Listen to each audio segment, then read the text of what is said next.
ಭಾಳ ಸಂಭ್ರಮದಿಂದ ವಜ್ರಮಳೆಯಿಂದ ಇವತ್ತು ಜಿಲ್ಲಾ ಆಡಳಿತ ಹಾಗೂ ಈ ಭಾಗದ ಎಲ್ಲ ಜನ ಸಾಮಾನ್ಯರು, ಕನ್ನಡ ಅಭಿಮಾನಿಗಳು, ಕನ್ನಡವೇ ನುಡಿ, ಕನ್ನಡವೇ ನಾಡು, ಕನ್ನಡವೇ ಭಕ್ತಿ, ನಮ್ಮ ಸಂಸ್ಕೃತಿ, ನಮ್ಮ ಪರಂಪರೆ, ನಮ್ಮ ವಿಶ್ವಾಸ, ಕನ್ನಡದ ಮೇಲೆ ಆಸಕ್ತಿ.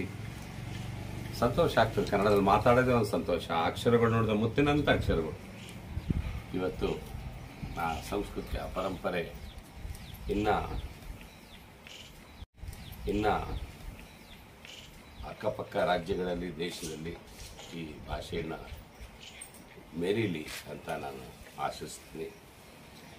ಇವತ್ತು ನಮಗೆ ಕರ್ನಾಟಕ ರಾಜ್ಯೋತ್ಸವ 67ನೇ ರಾಜ್ಯೋತ್ಸವದಲ್ಲಿ ಇವತ್ತು ಗುರುಪಾದಪ್ಪ ನಾಗಮಾರಪಳ್ಳಿ ಫೌಂಡೇಶನ್ಗೆ ಅವಾರ್ಡ್ ಕೊಟ್ಟಿದ್ದಾರೆ.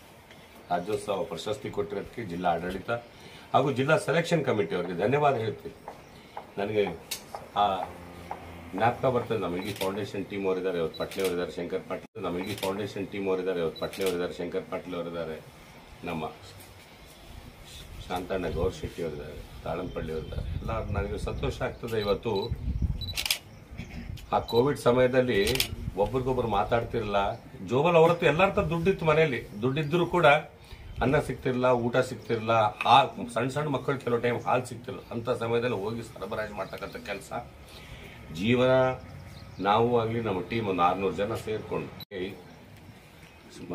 ದೇಹ ಎತ್ಕೊಂಡು ಅಂತಿಮ ಸಂಸ್ಕಾರ ಮಾಡ್ತಕ್ಕಂಥ ಧೈರ್ಯ ಸಾಮರ್ಥ್ಯನೂ ಬರ್ತಿರಲಿಲ್ಲ. ಯಾಕಂದ್ರೆ ಅವ್ರಿಗೂ ಬಂದ್ಬಿಡುತ್ತೆ ಸೋಂಕು ಅಂತ. ಅಂಥ ಸಮಯದಲ್ಲಿ ಮಾರ್ಚರಿಯಲ್ಲಿ ಬಾಡಿಗಳು ಜಾಸ್ತಿ ಆಗ್ಬಿಟ್ಟಿತ್ತು. ಅವಾಗ ನಾವು ಇಮಿಡಿಯೇಟ್ ಆಗಿ ಆಂಬುಲೆನ್ಸ್ಗಳು ತಗೊಂಡು ಹೊಸ ಖರೀದಿ ಮಾಡಿ ಜಿಂದಗಿ ಕೆ ಸಾಥ್ ಬಿ ಜಿಂದಗಿ ಕೆ ಬಾದ್ ಬಿ ಅಂತ ನಾವು ಆಂಬುಲೆನ್ಸ್ ತಗೊಂಡು ಅದರಲ್ಲಿ ಹೋಗಿ ಅವ್ರಿಗೆ ಮಾನ ಗೌರವದಿಂದ ಅಂತಿಮ ಸಂಸ್ಕಾರ ಮಾಡ್ತಕ್ಕಂಥ ಕೆಲಸ ಗುರುಪಾದಪ್ಪ ನಾಗಮಾರಪಳ್ಳಿ ಫೌಂಡೇಶನ್ ಹೊತ್ತಿದ್ದಾಯಿತು.